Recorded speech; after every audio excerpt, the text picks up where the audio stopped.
तुम्ही बघू शकता की ह्या ज्या करंज्या आहेत त्या ऑलमोस्ट रेडी झालेल्या आहेत आणि काय झालंय की आमचं पीठ थोडंसं उरलंय. सो त्या पिठाचं मम्मी काय करते ते आपण बाहेर जाऊन बघूया. हॅलो गाईज, सो आज आहे थर्सडे आणि आज जसं मी घरी आहे कारण की माझी तब्येत ठीक नाही म्हणून.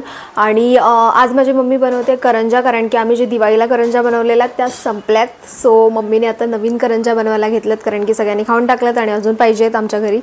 सो मम्मी आज परत करंज्या बनवते आणि त्याच्यासाठी आम्ही काय काय घेतलं ते सगळं मी शॉर्टमध्ये अपलोड केलेलं आहे. तुम्ही जाऊन ते शॉर्ट्स बघू शकता. पण तरी पण मी तुम्हाला आत्ता पटकन एक असा क्विकली सांगते की काय काय घेतलेलं आणि काय काय नाही घेतलं. डिटेलमध्ये पाहिजे असेल तर मी शॉर्ट्स अपलोड केलेत, ते तुम्ही जाऊन बघू शकता. पण तरी आता हा आपला व्लॉग बनतोय म्हणून मी तुम्हाला एक क्विकली सांगते की काय काय घेतलंय. नक्की आहे मम्मी. आणि आता पहिले सांग कारण की जे आपण बनवले ते सगळे शॉर्ट्स होते म्हणून आता सांग डिटेल मध्ये. हे खोबरं मी घेतलेलं आहे. ती जी वाटी होती ना ते मेजरमेंट्स वगैरे नको सांगू, ते तर शॉर्ट मध्ये बघतील. पण मग ते खोबरं झालं ना. ओके, त्याचे सगळं मिक्स केलंय. आता ह्याच्यामध्ये जी मेजरमेंटला वाटी आम्ही घेतलेली ती जाऊन तुम्ही शॉर्ट मध्ये बघू शकता गाईस. आणि ती 2 वाट्या म्हणून असे खोबरं घेतलेलं आम्ही. अर्धी वाटी रवा आणि किसमिस घेतलेला अर्धी वाटी आणि 1 चमच खसखस, 2 चमचे तीळ आणि हे मनुका घेतलेल्या 15-20. आणि हे सगळं भाजून घेतलेलं आहे. सगळं भाजून घेतलेलं मम्मीनी. जास्त भाजायचं नाही, 2-2 मिनिटं भाजून 2-2 मिनिटात भाजून होतं. फक्त जेव्हा आपण रवा भाजू तेव्हा म्हणजे रवा भाजताना त्याच्यामध्ये लागतात त्याला. पण घी टाकायचंय ना, त्याला बारीक ह्याच्यावर 4-5 मिनिटं लागतात. रवा भाजताना रवामध्ये घी टाकून 4-5 मिनिटं भाजून घ्यायचंय. आता हे आपल्याला जेवढं गोड हवं त्याप्रमाणे मी हे साखर घेऊन मिक्सर लावून पिठी साखर करून ठेवले भरून. आता हे मी ह्याच्यात 2-3 चमचे टाकते. ओके, जास्त गोड नकोय. आणि नंतर मग मी थोडं चाकून बघेन, जर कमी असेल तर टाकेन, नाहीतर नको ते एवढं. पण तसं पण हे एनिवेज तुमच्यावरती डिपेंड, तुम्हाला जेवढं गोड पाहिजे तेवढं तुम्ही टाकू शकता, त्याप्रमाणे तुम्ही करू शकता. पण आम्ही आता 3-4 चमचे मम्मीने टाकलेत. 3 चमचे टाकलेत. आणि हे जे सगळं आहे भाजून वगैरे आम्ही सगळं दुपारीच ठेवलेलं आणि हे आता संध्याकाळ झाली, आता मी करायला घेतलं. आणि ही वेलची मी 5 वेलच्या घेतल्या, असं टेचून घेतल्यात बारीक. 5 वेलच्या टेचून घेतल्यात मध्ये. आणि हे जायफळ, थोडंसं जायफळने टेस्ट खूप मस्त आहे, ते तुम्हाला माहितीच असणार गाईस. आणि मम्मीने आता इथे घेतलेलं आहे पीठ. ही जी वाटी आहे ती 1 वाटी भरून गव्हाचं पीठ आणि 1 वाटी भरून मैद्याचं पीठ, असं दोन्ही पीठ मिक्स घेतलेले आहेत यामध्ये. आता यामध्ये थोडंसं मीठ टाकते मम्मी. मीठ आणि पीठ मळण्यासाठी घी. अच्छा, घी गरम करायचंय. ओके, तर घी इथे गरम करून घ्यायचंय आपल्याला. गरम म्हणजे वितळलं की बंद ना? फक्त वितळून घ्यायचं आणि मग बंद करायचं. आणि बस आता हे यामध्ये टाकून घ्यायचं आणि मस्त असं पीठ मळून घ्यायचं नरम. ओके, दूध पण घेते मम्मी. ते किती घेतेस दूध? हे थोडंसं घ्यायचं आणि नंतर मग लागेल तर पाणी घ्यायचं. ओके, म्हणजे जसं पाणी टाकून आपण मळू तसं थोडंसं दूध घ्यायचं आणि ते टाकून आपल्याला हे पीठ मळून घ्यायचं. इन केस तुम्हाला थोडंसं लागलं, दूध कमी झालं तर पाणी घेऊ शकता. घी मध्ये असं चांगलं हे करून घ्यायचं, चांगलं मळून घ्यायचं आता व्यवस्थित. आणि हे पीठ मळून किती टाइम ठेवायचंय? ठेवू 10 मिनिटे. हे सगळं आता घी मध्ये व्यवस्थित आता हे दूध वगैरे टाकून मळून घ्यायचं. नंतर आम्ही घेऊ करंज्या करायला. आणि आता दूध टाकून घेऊया आपण यामध्ये पटकन. येस, आता मळून घ्यायचं. थोडंसं लागलं तर पाणी घेऊ शकतो तुम्ही वरून. आता हे पटकन मळून घेते मम्मी आणि मग 10 मिनिटं ह्याला असंच डो ह्याचा मळून ठेवेल मम्मी. आणि त्यानंतर आपण घेऊया करंज्या बनवायला. मी आता मिक्स करून घेते व्यवस्थित. जे आपण पिठी साखर टाकलेली आहे ती टाकून बघते बरोबर आहे काय. कसं आहे? नाही, थोडं कच्च आहे, थोडंसं गोड कमी आहे. आणखी मी हे बघा 1 चमच टाकते. आणि हे थोडंसं आता बरोबर आहे. टाकलेलंच ऑलरेडी. नाही, ह्याच्यात नाही टाकलं, ते पिठामध्ये. ह्याच्यात पण टाकलं होतंस ना? नाही, ह्यात नाही टाकलं. थोडंसं मीठ टाकते. ओके, सो चवीपुरतं मीठ टाकायचं आपल्याला. आता लगेच करायला घ्यायचं आपल्याला. आणि मीनवाली इथे जे आहे ते मम्मीने पीठ असं मळून ठेवलेलं आहे. हे बघा, मला आता करायला घेऊया आपण. छान आहे, खाऊन बघ तू. परफेक्ट. सो आता गोड वगैरे व्यवस्थित आहे गाईज. आता पटकन आपण घेऊया करंज्या बनवायला कारण की हे आपलं सगळं रेडी झालेलं आहे. आणि फ्राय करायचं तर फ्राय तर लगेच होतं, फ्राय करायला टाइम नाही लागत. सो आता आपण पटकन घेऊया करंज्या बनवायला. जे आपण स्टफिंग भरून ते लाटून त्याच्यामध्ये स्टफिंग भरून ते कट करतो ते करायला घेऊया आता आपण पटकन, कारण की ते करायला थोडंसं टाइम प्रोसेसिंग आहे. आणि जर का आपल्यात फ्राय करायचे फ्राय करून लगेच होतात. ऑल सेट इथे घेतलेले आहेत आम्ही कोळपाट लाटणं. इथे ठेव ह्याला लावून मी तुला देते हा डबा. इथे आपण 2 कोळपाट लाटणे घेतलेले आहेत. एकावरती मी लाटेल, एकावरती मम्मी लाटेल आणि नंतर मग आम्ही करंजा बनवू. सो हे मी पटापट आता गोळे वगैरे करून मग लाटून घेते. या बनवायला तर आपण पहिले याचे छोटे छोटे असे गोळे करून घेऊया. छोटे छोटे गोळे करून मी तुम्हाला आता फक्त दाखवायला 1-2 गोळे करून घेतलेत आणि लाटूया आपण पटकन. हे असंच लाटायचं आहे ना, याला काय लावायचं नाहीये ना? पीठ नको, पीठ आणते. अच्छा, पीठ लावायचं आहे. तसं तुम्ही असं पण लाटू शकता कारण की हे चिपकत वगैरे नाही मला असं वाटतंय. बघूया आपण लाटून. हां, थोडं चिपकतंय, थोडं लागेल पीठ. येस, थोडंसं पीठ लावायला लागेल, मम्मी असं बोलली माझी. बघा मी लावलेलं आहे याच्यावरती पीठ. आता हे फटाफट लाटून घेऊया. पातळ लाटून घ्यायचं ना हे?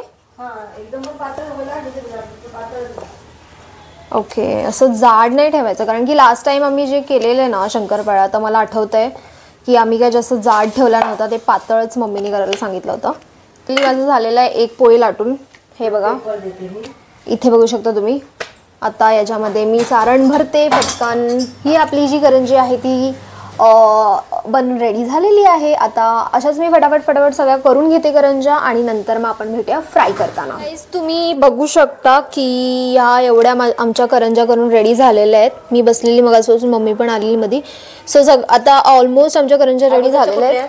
अगोदरच्या इथेच आणि ऑलमोस्ट आमच्या करंजा झालेल्या आहेत. थोडं एवढं पीठ आमचं राहिलेलं शिल्लक आणि इथे एवढा जे स्टफिंग आहे ते पण शिल्लक राहिलेलं आहे. सो चला आता तळून घेऊया कारण की ह्या थोड्या मग कडक व्हायला लागतील, त्यामुळे आधी पटकन आता तळून घेऊया आपण. आणि हा गाईस, मला एक गोष्ट आता आठवली की लास्ट टाइम आम्ही जेव्हा करंजा केल्या होत्या ना तेव्हा मी शूट नव्हतं केलेलं, म्हणजे त्याचा व्लॉग नव्हता बनवलेला मी, कारण की तेव्हा आम्ही आय थिंक सो कुठेतरी बाहेर गेलेलो, स्टार बाजारला कुठेतरी गेलेलो मम्मी आणि मी. त्यामुळे त्यावेळेस जे आम्ही बनवलं होतं त्यावेळेस मी व्हिडिओ बनवला नव्हता, नाही आलेला मला व्हिडिओ बनवता त्यावेळेस. सो बाहेर गेले असल्यामुळे तर म्हणून मी आज बनवलं आणि मला आत्ताच आठवलं. मी विचार करत होते, मला वाटलं मी पहिलेसुद्धा बनवलेलं का व्हिडिओ, पण नंतर मला आठवलं अरे बनवलंच नव्हतं. चेक करून घेऊया. ही छोटीशी मी टाकते. हां, छोटी करंजी टाकून आधी मम्मी चेक करून घेते फ्राय होतंय का. हे कसं समजेल म्हणजे फ्राय होते की नाही ते? हे बघ आता वरती आली ती. हे बघ, हे तेल आपलं तापलंय. ओके, छोटीशी कशी केली दाखवते थांब. म्हणजे ही हिंट आहे की जर का करंजी सारखीच केली छोटीशी हाताने. बघा करंजी छान वाटते छोटीशी.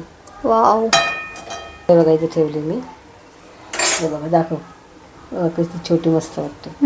गॅस मीडियम करूया, मीडियम मोठा, आणि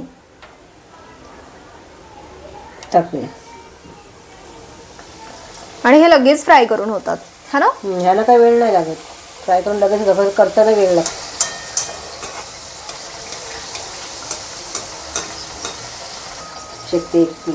आता पलटी करायची आहे गाईस. अर्धा मिनिटातच.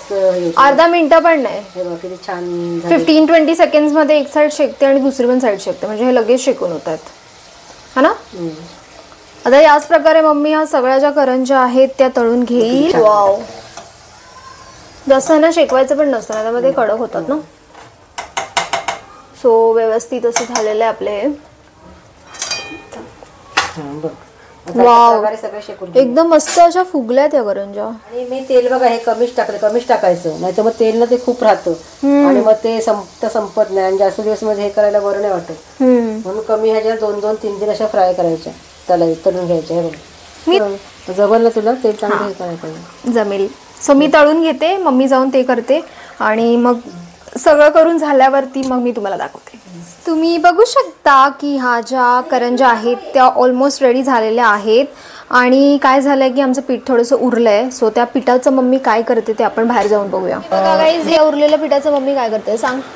ह्याच्यामध्ये मी थोडंसं मीठ घेतलं, अर्धा चमच जिरे आणि पाव चमच ओवा आणि हळद टाकली आणि हे मळून घेतले. ह्याच्या छोट्या अशा पुऱ्या बनवते एकदम कडक, आणि मग त्या चाशी वगैरे खायचे छान लागतात. तुम्हाला केल्यावर आणि तळल्यावर दाखवते. ठीक आहे, आम्ही आता लाटून घेतो पटकन आणि मग दाखवतो तुम्हाला. बघू शकता ह्या ज्या पुऱ्या आहेत त्या 4 लाटून झालेल्या आहेत. सो मी आता तळायला त्या घेऊन आलेली आहे आणि चला आता आपण तळूया. एक-एकच टाकून तळेन. पहिले थोडंसं फास्ट करून गॅस असं तळून घेईन व्यवस्थित. फ्राय करताना थोडं फास्टच करायचं आहे गॅस, असं मला मम्मीनी सांगितलं आहे. सो मम्मीच्या टिप्स मी लक्षात ठेवते. आणि हे मस्त असे कुरकुरीत लाईक पुऱ्यांसारखे एकदम कुरकुरीत पुऱ्या होतात या. सो खूप टेस्टी लागतात. तुमच्याकडे पण जर का असं पीठ वगैरे शिल्लक राहिलं ना तर तुम्ही नक्कीच करून बघा. खूप टेस्टी लागतात आणि चहासोबत वगैरे तुम्ही खाल्लात ना तर खूप भारी लागतात. बघा ही पुरी तळून झालेली आहे माझी. सो मी आता अशाच प्रकारे या सगळ्या पुऱ्या तळून घेते. अजून पण बाहेर आहेत भरपूर. सो सगळं काही तळून झालं की मग मी तुम्हाला दाखवते. फायनली तुम्ही बघू शकता की ह्या ज्या आपल्या करंज्या आहेत त्या मस्त अशा रेडी झालेल्या आहेत आणि हे ज्या आपल्या पुऱ्या आहेत त्यासुद्धा रेडी झालेल्या आहेत मस्तपैकी. आणि हे बघा करंजी तुम्ही बघू शकता. आणि guys I am damn sure की खूप टेस्टी झालं असणार, कारण की लास्ट टाइम ज्या बनवल्या होत्या त्या पण खूप टेस्टी झाल्या होत्या. गाईज बस आमचं झालेलं आहे करंज्या बनवून, पण मी आता खाऊन नाही दाखवणार कारण की मला आता खायची इच्छा नाही आणि I am very tired. So मला आता जाऊन पहिले बाहेर बसायचं, कारण की मी खूप वेळापासून उभी होती किचनमध्ये आणि फ्राय करत होती. सो आता मी टायर्ड झालेली आहे. सो हा व्हिडिओ जर आवडला असेल तर लाईक करा, शेअर करा, आपल्या चॅनलला सबस्क्राईबसुद्धा करा. आपण भेटूया पुढच्या ब्लॉगमध्ये. Till then take care, bye.